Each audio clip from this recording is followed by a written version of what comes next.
अस्सलाम वालेकुम। उम्मीद है आप सब खैरियत से होंगे। आज हम डिस्कस करेंगे जो पीएमसी का एमडी कैट पेपर हुआ था 1 सितंबर को, उसके एमसीक्यूज़ डिस्कस करेंगे। कुछ सारे एमसीक्यूज़ नहीं, कुछ ही एमसीक्यूज़ हैं तो उनको डिस्कस करेंगे। पहला एमसीक्यूज़ है हमारे पास, gene of baldness can express only in presence of hormone. जो जीन ऑफ बाल्डनेस होते हैं वो एक्सप्रेस करते हैं in the presence of androgen. तो यहाँ पे जो एस्ट्रोजन लिखा हुआ है ना, इसकी जगह एंड्रोजन आना है। थोड़े एमसीक्यूज़ ये ऑप्शन लिखने में टाइपिंग मिस्टेक है, तो androgen will be correct option. ये हार्मोन होता है जो मेल्स में भी होते हैं, फीमेल्स में भी होते हैं, लेकिन मेल्स में ज़्यादा होता है। और इसका काम ये होता है कि ये मेल करैक्टर डिवेल्प करते हैं। उसके अलावा इसका इफेक्ट होता है कि ये हेयर लॉस कर देते हैं, यानी बाल्डनेस क्रिएट करते हैं। नेक्स्ट एमसीक्यू है हमारे पास, the hand ball is tossed vertically upward with velocity. ये वेलोसिटी दी हुई है।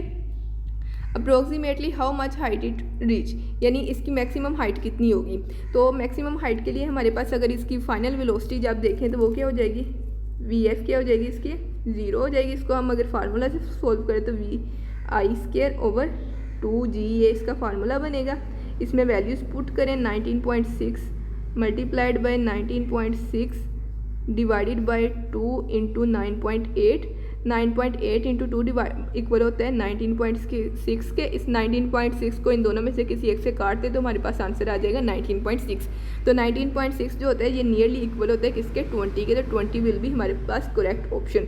दोबारा देख लें, हमने फार्मूला के साथ सोल्व किया है। हमने VI²/2G मैक्सिमम हाइट का फार्मूला यूज़ किया, मैक्सिमम हाइट के फार्मूले से सोल्व किया है। तो इसके साथ हमारे पास जो सोल्यूशन है वो क्या हुआ कि 20 मीटर हमारे पास करेक्ट आंसर आया। हमने उसको बगैर कैलकुलेटर के आसानी से सोल्व किया, क्योंकि हमें पता था कि 19.8 इंटू 2 19.6 हो जाएगा। 19.6 को 19.6 के काट दिया और 20 आंसर आ गया हमारा। नेक्स्ट एमसीक्यूज है हमारे पास, greatest lattice energy is for. Lattice energy depend करती है चार्ज टू मैस रेशो पे। जिसका चार्ज ज़्यादा मैस कम, उसकी लैटिस एनर्जी क्या होगी, ज़्यादा होगी। यहाँ पे अगर हम सब में देखें तो लिथियम, सोडियम, पोटाशियम, रुबेडियम, इन सब में चार्ज क्या है, सेम है, यानी चार्ज सबका क्या है, सेम है। अब जो चीज़ हमने देखनी है, मैस देखनी है। यहाँ पे नीचे जाते हुए मैस क्या कर रही है, इंक्रीज़ कर रही है, यानी रुबेडियम की मैस ज़्यादा है, पोटाशियम की कम है, फिर सोडियम की कम है, और सबसे कम मैस किसके, लिथियम के। लिथियम की मैस कम है, चार्ज इक्वल है, यानी मैस के बुनियाद पे हमने डिसाइड करना है कि किसकी लैटिस एनर्जी ज़्यादा होगी। तो इस हिसाब से लिथियम फ्लोराइड की लैटिस एनर्जी क्या होगी, ज़्यादा होगी। अब हम इसके फ्लोराइड आयन के लिहाज से देखें तो फ्लोरीन, क्लोरीन, ब्रोमीन, तो नीचे जाते हुए इनका भी क्या कर रहा है, साइज़ इंक्रीज़ कर रहा है। तो इस तरह इनकी भी फ्लोराइड की सबसे छोटा साइज़ है। तो इस हिसाब से बेस्ट ऑप्शन हमारे पास अल्फ़ा बनता है। नेक्स्ट एमसीक्यूज है हमारे पास, if maximum value of n is 4 then total electron in atom will be. अगर n की वैल्यू 4 है, यानी हमारे पास जो प्रिंसिपल क्वांटम नंबर है n क्या है, इक्वल टू 4। तो नंबर ऑफ इलेक्ट्रॉन फाइंड करने का फार्मूला होता है 2n², यानी इसमें अगर हम वैल्यू पुट करें तो n 4 into 4 equal to 16 multiplied by 16 equal to 32 answer आ जाएगा हमारे पास। तो 32 will be correct option. Next MCQs है, कोर्डिया टेंडिना आर प्रेजेंट इन। जो कोर्डिया टेंडिना होता है ये किस में प्रेजेंट होता है, ये वेंट्रिकल्स में प्रेजेंट होते हैं। जो बाइकस्पिड और ट्राइकस्पिड वेल्व होते हैं ना, उससे रिलेटेड होता है कि जो उस फ्लैप होती है उनमें बाइकस्पिड में 2 और ट्राइकस्पिड में 3 फ्लैप होते हैं। वो फ्लैप अटैच होते हैं फिब्रस कोड से। फिब्रस कोड को कोर्ड ऑफ टेंडिना भी कहते हैं, जो पेपिलरी मसल से अटैच होते हैं। और ये एक्सटेंशंस होती हैं ऑफ वेंट्रिकल्स। वेंट्रिकल्स की जो वॉल्स होती हैं उनकी एक्सटेंशंस होती है। तो ventricles will be correct option. Next MCQs है हमारे पास, how many types of joint are in our body. हमारी बॉडी में 3 तरह के ज्वाइंट है, एक मूवेबल ज्वाइंट है, एक इमूवेबल ज्वाइंट है और एक स्लाइटली मूवेबल ज्वाइंट है। जो मूवेबल ज्वाइंट है ये कौन से हैं, साइनोवियल ज्वाइंट्स। इमूवेबल ज्वाइंट कौन से हैं, जो मूव नहीं कर सकते, ये कौन से होते हैं, फिब्रस ज्वाइंट, जो स्कल में होते हैं और जो स्कल के अंदरूनी साइड पे ज्वाइंट होते हैं। इसके अलावा स्लाइटली मूवेबल के होते हैं, कार्टिलेजिनियस ज्वाइंट होते हैं, ज्वाइंट्स होते हैं जो हाइलिन कार्टिलेज और फिब्रस कार्टिलेज से मिलकर बने होते हैं। तो इसका best option will be alpha 3 types of joints. Next MCQs है, इन कार्टिलेजिनियस ज्वाइंट। कार्टिलेजिनियस ज्वाइंट्स जो होते हैं इनमें बोन कैविटी क्या होती है, ज्वाइंट कैविटी एब्सेंट होती है। जो कार्टिलेजिनियस ज्वाइंट है, इसके अलावा जो फिब्रस ज्वाइंट है, कार्टिलेजिनियस और फिब्रस दोनों ज्वाइंट्स में क्या होती है, ज्वाइंट कैविटी एब्सेंट होती है। तो joint cavity absent will be correct option. Next MCQs है हमारे पास, gut of acoelomates develop from, जो ए सिलोमेट्स होते हैं इनकी गट किस चीज़ से डिवेल्प करती है, तो जो ए सिलोमेट्स होते हैं इनकी गट डिवेल्प करती है एंडोडर्म से, तो alpha will be correct option. Next MCQ है which law of motion defines force, जो फर्स्ट लॉ ऑफ मोशन है ये डिफाइन करता है फोर्स को, सेकंड लॉ ऑफ मोशन जो होता है ये क्या करता है, मेजर करता है फोर्स को। तो फर्स्ट लॉ ऑफ मोशन क्या करते हैं, न्यूटन का फर्स्ट लॉ ऑफ मोशन या इसको लॉ ऑफ इनर्शिया भी कहते हैं, ये डिफाइन करता है फोर्स को कि कोई भी चीज़ को, किसी बॉडी को एक जगह से दूसरी जगह मूव कराने के लिए फोर्स रिक्वायर्ड होती है, तो alpha will be correct option. Next MCQs है हमारे पास straining part of neuron is, जो न्यूरॉन्स होते हैं इनका स्ट्रेनिंग पार्ट कौन सा होता है, तो इनका स्ट्रेनिंग पार्ट होता है सेल बॉडी, क्योंकि सेल बॉडी में क्या चीज़ प्रेजेंट होती है हमारे पास, सेल बॉडी में न्यूक्लियस प्रेजेंट होता है, तो न्यूक्लियस क्या कर जाता है, स्ट्रेन कर जाते हैं, यानी स्ट्रेनिंग इस पे न्यूक्लियस पे होती है, तो बेस्ट ऑप्शन कौन सा होगा, सेल बॉडी जिसमें न्यूक्लियस प्रेजेंट होता है। नेक्स्ट एमसीक्यूज है if momentum is increase by 13% then kinetic energy will be increase by, ये एमसीक्यूज आसान है, इसको हम दो तरीक़ों से सोल्व करेंगे, एक तो हमारे पास ट्रिक है, दूसरा जो हमारे पास सही तरीका है उससे सोल्व करेंगे।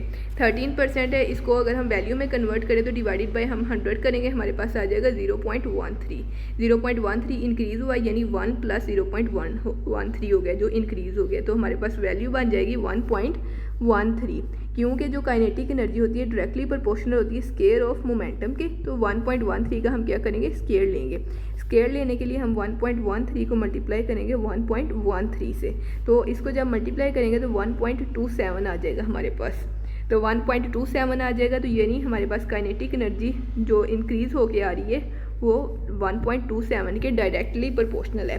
अब हमने इंक्रीज़ फाइंड करना है, यानी डेल्टा के फाइंड करना है काइनेटिक एनर्जी जो है, तो इसको हम कैसे फाइंड करेंगे, 1.27 है जो इंक्रीज़ है minus by original divided by original equal to 27, तो इनको अगर हम परसेंटेज निकालें तो 27% आंसर आ जाएगा हमारा, 27% विल बी करेक्ट ऑप्शन।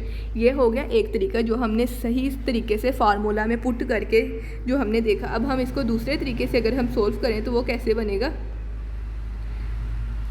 पहले क्या करना है आपने 13 + 13 कर देना है, ये आ गया हमारे पास 26, इसके बाद आपने 13 × 13 कर देना है, 1.3 × 1.3 कर देना है, ये हमारे पास आ गया 1.27। अगर हमारे पास जैसे ये इंक्रीज़ हुआ तो हमने 26 + 1.27 यानी 27.27 आ जाना है। अगर डिक्रीज़ पूछा गया हुआ तो हमारे पास क्या होना है, 26 - 1.27, तो ये डिक्रीज़ हो जाना है यानी 24 पॉइंट समथिंग आ जाना है। तो ये इंक्रीज़ पूछा गया तो इंक्रीज़ का 27% विल बी करेक्ट ऑप्शन, जो कि ऑप्शन में दिया नहीं है, तो delta will be correct option. तो इस तरह से ये सवाल ये हर पीएमसी के जो पेपर हो रहे हैं, एमडी कैट हो रहे हैं, हर एक में इस तरह के एक सवाल आ रहा है, तो ये आप अच्छी तरह कर लें। नेक्स्ट एमसीक्यू है who hypothesis that organism evolve through the inheritance of acquired characteristics, inheritance of acquired characteristics इसके मुताबिक था, तो लेमार्क की हाइपोथेसिस थी कि जो भी एवोल्यूशन हो रही है ये through inheritance of acquired characteristics हो रही है, तो alpha will be correct option. Next MCQs number 13 है स्पर्म्स आर प्रोड्यूस्ड एट, जो स्पर्म्स प्रोड्यूस होते हैं वो लेस देन यानी लोअर देन बॉडी टेम्परेचर पे होते हैं, बॉडी टेम्परेचर 37 डिग्री होता है, स्पर्म प्रोडक्शन हो रही होती है 35 डिग्री सेंटीग्रेड पे, तो ये क्या होता है, लो टेम्परेचर होता है, ये क्या होता है, हाई टेम्परेचर होता है, लो टेम्परेचर पे स्पर्म प्रोडक्शन होती है। नेक्स्ट एमसीक्यूज है sperm form in seminiferous tubules and stored in, जो स्पर्म फार्म होते हैं सेमनिफेरियस ट्यूब्यूल्स में और स्टोर होते हैं एपिडिडाइमस में, तो epididymis will be correct option. Next MCQs है हमारे पास स्टीरॉइड्स आर नेचुरली, जो स्टीरॉइड्स होते हैं ये नेचुरली लिपिड्स होते हैं या फिर डेरिवेटिव्स ऑफ लिपिड्स होते हैं, लिपिड्स होते हैं या फिर लिपिड्स के डेरिवेटिव होते हैं, तो 40 will be correct option. Next MCQs है हमारे पास which statement is true about lipid bilayer of plasma membrane, जो लिपिड बाइलेयर होती है प्लाज्मा मेम्ब्रेन की ये क्या होती है, परमिएबल होती है to in non polar substance, non polar substance ये जो छोटे सब्सटेंस उनके लिए परमिएबल होती है, अल्फा में लिखे हैं लार्ज आयनिक सब्सटेंस उनके लिए इम्परमिएबल होती है, आयनिक के लिए वैसे इम्परमिएबल होती है, बीटा में स्मॉल आयनिक मॉलिक्यूल इनके लिए भी इम्परमिएबल होती है, ओनली पोलर के लिए भी इम्परमिएबल होती है, तो delta will be correct option none of these. Next MCQ है goitre is formed in which case, इनमें से कौन सा केस है जिसमें ये डिजीज़ होती है, तो ये डिजीज़ की काज की होती है डिक्रीज़ इन थायराइड लेवल, यानी थायराइड हार्मोन की प्रोडक्शन में कमी हो जाए तो हाइपोथायरॉइडिज्म हो जाती है, तो जिसकी वजह से गोइटर बन जाती है, तो beta will be correct option. Next MCQs है हमारे पास HIV रेप्लिकेट इटसेल्फ इन, जो HIV होता है इस अब खुद को किस में रेप्लिकेट करता है, क्योंकि ये ओब्लिगेट इंट्रासेलुलर पैरासाइट हो तो इसलिए ये इनसाइड दी होस्ट रेप्लिकेट करते हैं। बीटा ऑप्शन करेक्ट नहीं होगा क्योंकि उन्होंने ये T सेल के अलावा कई और सेल्स में भी ये कर सकते हैं रेप्लिकेट, तो बेस्ट ऑप्शन होस्ट ही है, तो alpha will be correct option. Next MCQs है natural selection was silent feature of which scientist, जो साइंटिस्ट था हमारे पास डार्विन, उसकी थ्योरी का जो साइलेंट फीचर था वो नेचुरल सिलेक्शन था, तो beta will be correct option. Next MCQs है what is main role of bacteria, bacteria का मेन रोल किस में होता है, तो पंजाब की बुक की लाइन है ये कि bacteria play significant role in carbon dioxide cycle, phosphorus cycle, nitrogen cycle, तो all of these will be correct option. Next MCQs है how many carbon atoms are there present in ribose biphosphate, तो इसमें 5 carbon atom होते हैं, ribose 5 phosphate, ribose 5 carbon sugar होती है, ribose और deoxy ribose दोनों क्या होती है 5 कार्बन शुगर होती हैं, लेकिन जो डीऑक्सी राइबोस है ये वहद जो कार्बोहाइड्रेट है ये 1:2:1 इस रेशो को फॉलो नहीं करता, तो इस हिसाब से ये बात याद रख लें, तो इसमें जो पूछा गया है वो alpha will be correct option. Next है which of following is not a monosaccharide, इनमें से कौन सा ऐसा है जो मोनोसेक्राइड नहीं है, तो जो सुक्रोस है ये डाइसेक्राइड है, ये मोनोसेक्राइड नहीं है, ये मोनोसेक्राइड नहीं है। नेक्स्ट है CnH2n+2 is the general formula of, CnH2n general formula है अल्केन्स का, CnH2n+2 अगर हम अल्केन लिखें CH4 है, C हमारे पास कितने N है, यानी यहाँ पे कितना C है इक्वल टू 1 है, H कितना है 2n+2 यानी 2 × 1 + 2, 2 × 1 2 + 2 = 4, यानी ये 1:4 आ गई, तो इसी तरह ये CH4 में क्या है 1:4, तो ये किसके लिए फार्मूला है अल्केन्स के लिए है। नेक्स्ट एमसीक्यूज है हमारे पास पॉक्स वायरस है, जो पॉक्स वायरस होता है ये क्या होता है DNA वायरस होता है, ये इसका मैंने आपको हिंट बताया था कि बी हैप्पी, ये जो वायरसेस है ये कौन से हैं, यहाँ पे पी आना है, ये DNA वायरस है, इसमें बैक्टीरियोफेज आ जाना है, DNA वायरस है, hepatitis B virus DNA virus है, एडिनो वायरस है, पर्वो वायरस है, पॉक्स वायरस है, ये सारे क्या है DNA वायरसेस हैं, तो जो पॉक्स वायरस है ये क्या है DNA डबल स्टैंडर्ड वायरस, तो alpha will be correct option, pox virus is a DNA double standard virus. Next MCQ है in which wave the motion of particle is perpendicular to direction of waves, motion of particle perpendicular होती है, तो ये किस में होती है transverse wave में, जो मोशन ऑफ पार्टिकल्स परपेंडिकुलर होती है, तो beta will be correct option.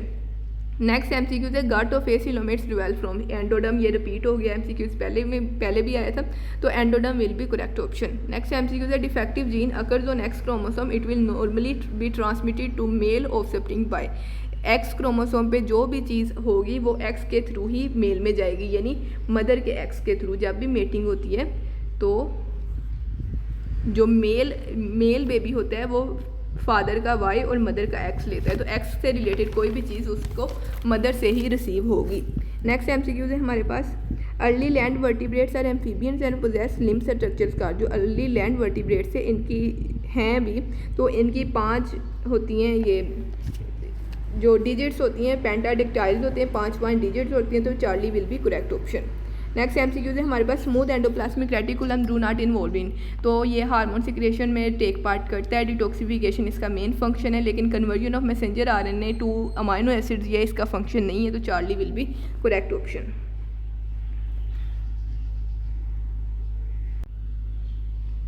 Next है increasing order of reactivity in nucleophilic substitution reactions is, इसमें न्यूक्लियोफिलिक सब्स्टिट्यूशन रिएक्शंस में हम अल्काइल हैलाइड्स को कंसीडर करते हैं, तो अगर अल्काइल हैलाइड्स की इंक्रीजिंग ऑर्डर ऑफ रिएक्टिविटी हम देखें तो सबसे ज़्यादा रिएक्टिविटी किसकी होती है प्राइमरी अल्काइल हैलाइड्स की, क्योंकि इनमें स्टीरिक हिंड्रेस्ट बहुत ज़्यादा कम होती है, तो उसका लॉस करना आसान होती है। प्राइमरी अल्काइल हैलाइड्स के बाद क्या होती है सेकेंडरी अल्काइल हैलाइड्स, ये SN2 जो रिएक्शंस होता है, तो इसके लिए बेस्ट ऑप्शन क्या होगा delta will be correct option, जिसमें प्राइमरी अल्काइल हैलाइड्स की सबसे ज़्यादा रिएक्टिविटी है, उसके बाद सेकेंडरी अल्काइल हैलाइड, फिर टर्शियरी अल्काइल हैलाइड, तो delta will be correct option. Next MCQ है gene of baldness can express only in presence of aldosterone, best option है। नेक्स्ट एमसीक्यू है unit of equilibrium constant for reversible reaction is, जो reversible reaction होते हैं उसमें forward और backward reaction में number of reactant equal to number of product हो जाए तो उसमें कोई भी यूनिट नहीं होता, जब number of reactant equal to number of product हो तो कोई भी यूनिट नहीं होता, तो no unit will be correct option. Next MCQs है हमारे पास mustard gas is a product of addition reaction of, जो मस्टर्ड गैस होती है ये इथीन की एडिशन रिएक्शन का प्रोडक्ट होती है। ये क्या होती है? इथीन होती है हमारे पास CH2 डबल बॉन्ड CH2, ये रिएक्ट करती है H2Cl2 के साथ। तो जो कंपाउंड बनता है वो मस्टर्ड गैस होती है, उसके साथ इस तरह CH2 CH2 Cl अटैच होता है, नीचे भी इस तरह CH2 Cl अटैच होता है। तो ये गैस नहीं होती, असल में ये लिक्विड होता है जो हाई बॉइलिंग लिक्विड होता है, जो World War I में यूज़ हुआ था। तो ये फार्मेशन के लिए यूज़ होता है ग्लाइकोल की, इथाइल हैलाइड की और इथाइल अल्कोहल वगैरह की फार्मेशन के लिए यूज़ होता है। तो मस्टर्ड गैस की जो फार्मेशन के लिए यूज़ होती है इथीन यूज़ होती है। Ethene is the correct option. Next MCQ है magnetic field of earth at surfaces. जो अर्थ की सरफेस पे इसका मैग्नेटिक फील्ड होता है ये about 30 micro tesla to 60 micro tesla होता है। तो अगर इसको गास में कन्वर्ट करें तो 0.3 गास टू 0.6 गास तक होता है। तो ये नियरेस्ट जो आंसर है वो 1.1/2 है, यानी ये 0.5 गास बन जाना है। तो beta will be correct option. ये हर जगह पे डिपेंड करता है कि कौन सी जगह है। फॉर एग्जांपल अगर साउथ अफ्रीका है, एशिया है या कोई भी जगह है तो वहाँ पे ये डिफरेंस होता है थोड़ा बहुत। तो ये 0.3 से 0.6 तक होता है, इन बिटवीन इसके होता है। नेक्स्ट है which node coordinate heart rate. Heart rate को कौन सी नोड कोऑर्डिनेट करती है? तो जो हमारे पास ऐसे नोड है ये क्या करती है? कोऑर्डिनेट करती है हार्ट रेट को। तो alpha will be correct option. Next MCQ है सर्कुलेटरी सिस्टम हैज़ कैरेक्टरिस्टिक्स। अगर हम हमारे पास दो तरह के सिस्टम होते हैं, एक होता है सर्कुलेटरी सिस्टम, एक होता है blood circulatory system. Circulatory system की आगे टाइप होती है ब्लड सर्कुलेटरी सिस्टम और lymphatic system. Blood circulatory system की आगे तीन चीज़ें होती हैं, इसमें एक होता है हार्ट, एक होता है इसमें ब्लड और एक होती है ब्लड वेसल्स। तो ब्लड सर्कुलेटरी सिस्टम की बात करें तो उसमें तीन चीज़ें आती हैं, सर्कुलेटरी सिस्टम की बात करें उसमें दो चीज़ें आती हैं। तो इस क्वेश्चन में सर्कुलेटरी सिस्टम पूछा गया है तो हमारे पास दो चीज़ें आएंगी। तो beta will be correct option. जो बीटा होगा हमारे पास करेक्ट ऑप्शन होगा, ये बीटा वाला करेक्ट ऑप्शन होगा। नेक्स्ट MCQ है हमारे पास NAD is produced in which of the following stage. यहाँ पे मेरा ख्याल है लाइट रिएक्शन या कुछ इस तरह का होगा, लेकिन यहाँ पे क्योंकि बच्चे को ऑप्शन नहीं याद थे तो इसलिए इसके कोई भी ऑप्शन नहीं दिए गए। तो ये वाला MCQ बस याद रखें कि NAD इस तरह पूछा जा सकता है। नेक्स्ट है हमारे पास the maximum value of N is 4 then total electron in atom will be. जब N की वैल्यू 4 होगी तो ये प्रिंसिपल क्वांटम नंबर है, तो इसमें के नंबर ऑफ इलेक्ट्रॉन फाइंड करने का ये फार्मूला है। तो नंबर ऑफ इलेक्ट्रॉन के फाइंड करने के लिए इंटू 16 करेंगे इक्वल टू 32 आ जाएगा। Alpha will be correct option. Next MCQ है हमारे पास highest oxidation state among D block element. यहाँ पे डी का वर्ड मिसिंग है, डी ब्लॉक एलिमेंट पूछा गया।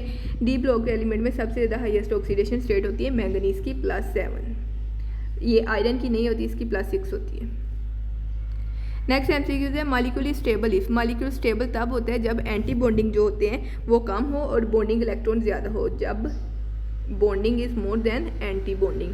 तो यहाँ पे मेरा ख्याल सी में ये ऑप्शन था, यहाँ पे लिखने में थोड़ा मसला हुआ है। तो इस तरह जहाँ पे ये वाला ऑप्शन होगा ना वो करेक्ट होगा। तो ये जिसमें एंटी बॉन्डिंग कम हो और बॉन्डिंग इलेक्ट्रॉन ज़्यादा हो वो मॉलिक्यूल स्टेबल होता है। नेक्स्ट MCQ है alpha particles have same electron as. जो अल्फा पार्टिकल होते हैं ये क्या होते हैं? हीलियम न्यूक्लियाई होते हैं। ये क्या होते हैं? हीलियम न्यूक्लियाई होते हैं, यानी विदाउट इलेक्ट्रॉन, इनमें इलेक्ट्रॉन नहीं होते। तो इलेक्ट्रॉन नहीं होते तो इसमें हमने देखना है कि इसमें इलेक्ट्रॉन नहीं है। तो यहाँ पे बीटा में H पॉजिटिव के पास, हाइड्रोजन के पास एक इलेक्ट्रॉन होता है, जब ये लॉस कर दे ये H पॉजिटिव हो जाता है, यानी इसके पास कोई भी इलेक्ट्रॉन है, same as helium nuclei. Helium nuclei के पास भी कोई भी इलेक्ट्रॉन नहीं है और इसके पास भी कोई इलेक्ट्रॉन नहीं है। नेक्स्ट MCQ 42 है हाइब्रिडाइजेशन ऑफ CH3। जो CH3 है इसकी हाइब्रिडाइजेशन कितनी होती है? तो हाइब्रिडाइजेशन कैसे फाइंड करते हैं? Number of sigma bond plus lone pair. ये इस तरह ये फार्मूला है हाइब्रिडाइजेशन का। इसमें सिग्मा बॉन्ड कितने हैं? 3 है, लोन पेयर 0 है, तो इसलिए हाइब्रिडाइजेशन कितनी होगी? sp2 hybridization. तो sp2 will be correct option. Next है cranium is the part of skull contain bones. जो क्रेनियम है ये स्कल का पार्ट है, तो इसमें बोन्स कितनी होती है? इसमें पेयर्ड बोन्स होती हैं, अनपेयर्ड बोन्स होती हैं। टोटल इसमें जो बोन्स होती हैं वो कितनी होती है? 8 बोन्स होती हैं। जो क्रेनियम जो फुल क्रेनियम पार्ट है उसकी अगर हम बात करें, फेशियल बोन्स 14 होती हैं और क्रेनियम में 8 बोन्स होती हैं। नेक्स्ट MCQ है हमारे पास साइनोवियल ज्वाइंट। जो साइनोवियल ज्वाइंट होती है उसकी इनमें से कौन सी टाइप है? तो साइनोवियल ज्वाइंट क्या होते हैं? ये क्या होते हैं? फ्रीली मूवेबल ज्वाइंट होते हैं। हिंग ज्वाइंट भी इसकी टाइप है और बाल एंड सॉकेट ज्वाइंट भी इसी की टाइप है। तो both will be correct option. Next MCQ है coordinate number of each ion in NaCl। NaCl में each Na is surrounded by 6 chlorine और each chlorine is surrounded by 6 Na, यानी इसका कोऑर्डिनेशन नंबर कितना है 6 है, तो beta will be correct option.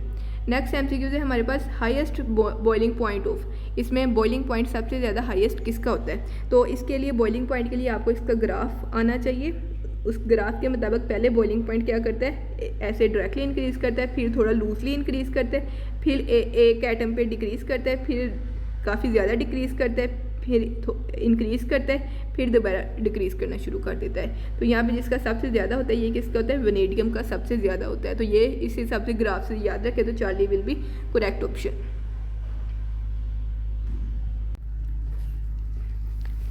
Next MCQ है कार्बन इन डायमंड इज, जो डायमंड होता है इसमें कार्बन की हाइब्रिडाइजेशन स्टेट क्या होती है ये हमने बताया। तो हाइब्रिडाइजेशन स्टेट कैसे फाइंड करते हैं, number of sigma bonds plus number of lone pairs.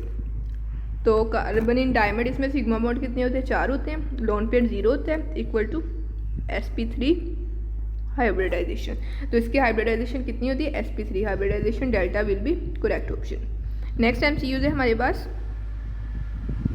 if electron A move from energy level n is equal to 1 while other electron move in n is equal to 3, what is the ratio of electron kinetic energy from A to B। इनकी kinetic energy की ratio हमने find करनी है। अगर हम energy की बात करें तो ये क्या होती है, इन्वर्सली प्रोपोर्शनल होती है 1/n² के, यानी अगर हमने इनकी रेशियो फाइंड करनी है तो 1 kinetic energy 1 divided by kinetic energy 2 equal to n2² divided by n1²। तो हमारे पास n2 कितने हैं, 3 3 are 9 डिवाइडेड बाय 1, तो 9/1 will be correct option, beta will be correct option. Next MCQ है हमारे पास which order of reaction of a reaction T 1/2 half life is equal to 1/Ka। तो half life किस में 1/Ka के बराबर होती है, तो सिंपल ये बुक में लिखा हुआ है, second order reaction will be correct option.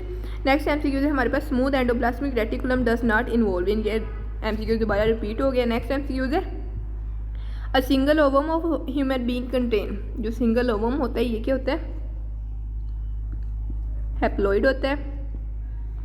तो इसमें एक ही क्रोमोसोम होगा, एक्स क्रोमोसोम, यानी हाफ नंबर ऑफ, उसमें एक्स डबल नहीं होगा, उसमें सिंगल एक्स ही होगा। नेक्स्ट है tibia is a bone found in, leg में ये बोन फाउंड होती है,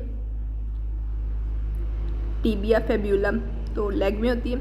नेक्स्ट MCQ है हमारे पास functional unit of DNA is, DNA का जो फंक्शनल यूनिट होता है वो कौन सा होता है, जीन होता है। Gene is the functional unit of DNA, gene is the functional unit of inheritance, inheritance का ये DNA का फंक्शनल यूनिट जो होता है, जो उसका फंक्शनल पार्ट होता है वो जीन होता है। नेक्स्ट MCQ है सर्कुलेटरी सिस्टम है कैरेक्टरिस्टिक, ये दोबारा आ गया, मैंने आपको पहले भी बताया। सिस्टम हमारे पास क्या होते हैं, सर्कुलेटरी सिस्टम होते हैं, एक होता है blood circulatory system. Circulatory system के आगे फर्दर अगर हम डिवाइड करें तो ये ब्लड सर्कुलेटरी सिस्टम और लिम्फेटिक सिस्टम होता है। तो सर्कुलेटरी सिस्टम की डिवीजन कितनी होती है, 2 होती है, ब्लड सर्कुलेटरी सिस्टम या लिम्फेटिक सिस्टम, तो beta will be correct option. Next है कार्टिलेजिनियस जॉइंट है, जो कार्टिलेजिनियस जॉइंट होते हैं ये क्या होते हैं, स्लाइटली मूवेबल होते हैं। जो फिब्रस जॉइंट होते हैं ये क्या होते हैं, इमूवेबल होते हैं। जो कार्टिलेजिनियस जॉइंट होते हैं ये स्लाइटली मूवेबल होते हैं, और जो साइनोवियल जॉइंट होते हैं ये फ्रीली मूवेबल होते हैं। नेक्स्ट MCQ है हमारे पास the binding energy for nucleus A, ये बाइंडिंग एनर्जी ए के लिए, that nucleus B 7.8 which nucleus है लार्ज मैस। तो लार्ज मैस इन्होंने पूछा है बाइंडिंग एनर्जी के लिहाज से लार्ज मैस किसकी होगी। बाइंडिंग एनर्जी के बारे में हम जानते हैं कि बाइंडिंग एनर्जी क्या करती है, पहले डिक्रीज़ करती है, फिर पहले इंक्रीज़ करती है, फिर डिक्रीज़ करना शुरू हो जाती है, यानी बाइंडिंग एनर्जी का मैस के साथ कोई भी रिलेशन नहीं है। बाइंडिंग एनर्जी यहाँ पे मैस के साथ रिलेशन नहीं बना रही, तो more information is required. Next MCQ है momentum is increase by 13% kinetic energy, ये दोबारा आ गया। नेक्स्ट MCQ है Areeba is going to place a cell in a distilled water and Amina is going to put water in pure water, teacher ask for experiment. Pure और distilled water वैसे तो same ही होती है, दोनों एक ही चीज़ हैं, डिस्टिल्ड वाटर और प्योर वाटर।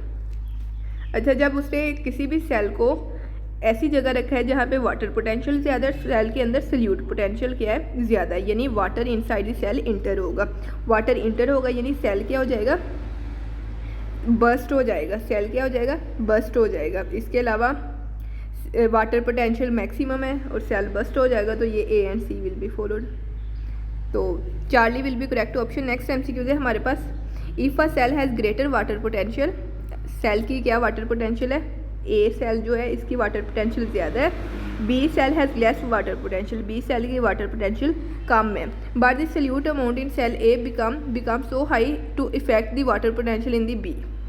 जो सल्यूट पोटेंशियल ए वो क्या होती है, वो क्या हो गई, हाई हो गई, to affect the B at greater level the water then will move from.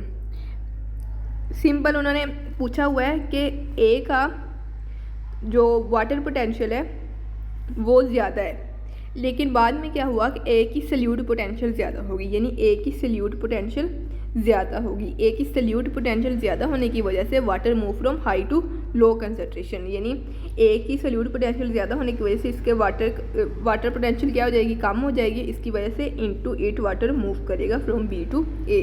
तो यहाँ पे none will be correct option. Next MCQs है guttation is caused due to. जो ग्यूटेशन होती है ये काज होती है सप्रेशन ऑफ ट्रांसपायरेशन की वजह से, ह्यूमिडिटी की वजह से, यहाँ पे ह्यूमिडिटी आना है, और रूट प्रेशर की वजह से। तो all will be correct option. Next MCQs है प्राइमरी हार्मोन इज। हार्मोन वो हार्मोन जो एक होते हैं ट्रोपिक हार्मोन्स और एक होते हैं प्राइमरी हार्मोन्स, जो जिस ग्लैंड में प्रोड्यूस हो रहे हैं उधर ही एक्ट करते हैं, यानी जिधर उनकी प्रोडक्शन हो रही है उधर ही उनका एक्शन है, तो वो होते हैं प्राइमरी हार्मोन। जो कहीं और प्रोड्यूस होते हैं, कहीं और एक्शन करते हैं, वो होते हैं ट्रोपिक हार्मोन। तो यहाँ पे उन्होंने पूछा प्राइमरी हार्मोन कौन सा है। अगर हम STH की बात करें तो ये दो जगह जाके इफेक्ट कर रहा है। सिमिलरली FSH कहीं और प्रोड्यूस हो रहा है, कहीं और इफेक्ट कर रहा है, THB इसी तरह। तो बेस्ट ऑप्शन हमारे पास प्रोलैक्टिन है, delta will be correct option. Cartilaginous, यहाँ पे जॉइंट का वर्ड मिसिंग है, यहाँ पे कार्टिलेजिनियस जॉइंट आएगा। आर कनेक्टेड बाय, जो कार्टिलेजिनियस जॉइंट है ये फिब्रो कार्टिलेज या हाइलन कार्टिलेज दोनों से कनेक्ट हो जाते हैं। तो Charlie will be correct option. ये थी 1 सितंबर के जो MD कैट का टेस्ट हुआ था उसकी डिस्कशन। इंशाल्लाह जैसे जैसे मज़ीद टेस्ट आएंगे वो भी हम डिस्कस करते रहेंगे। जज़ाकल्लाह, थैंक यू वेरी मच।